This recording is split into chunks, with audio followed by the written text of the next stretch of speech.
আর কতদিন এমন থাকবি? এই যে দরজা দেখতেছস, চলে যা, চিরদিনের জন্য যা। এই বাড়িতে দ্বিতীয়বার তোর মুখ দেখতে চাই না আমি। বাইরে যা, কোনো চাকরি কর, কোনো কাজ কর, যেন তোর মা, তোর বাপ, তোর বোন কি শান্তিতে বাঁচতে পারে। শুধু এইটুকু রহম কর আমাদের উপর। I love you. এই বাড়িতে দ্বিতীয়বার তোর মুখ দেখতে চাই না আমি। কি হলো, কিছু বলছো না কেন? দোয়া, মন কোথায় তোমার? আসলে পুরুষদের মাঝে কোনো ফিলিংস নেই। দূর থাকো তুমি। জীবনে আদৌ কিছু করতে পারবো তো?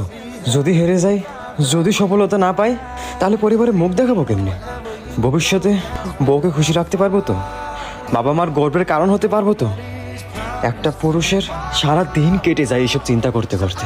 রাতে ঠিক মতো ঘুম হয় না, আর তুমি ভালোবাসার গল্প শোনাইতেছো। এই দুনিয়াতে শুধু ওই তিনজনকে ফ্রিতে ভালোবাসা হয়, শিশু, নারী আর মা। পুরুষদেরকে কেউ ফ্রিতে ভালোবাসে না। পুরুষকে টাকা ইনকাম করতে হয়, পরিবারের হাল ধরতে হয়। একটা বেকার পুরুষই বোঝে তার জীবন কতটা কঠিন, কতটা যন্ত্রণাদায়ক।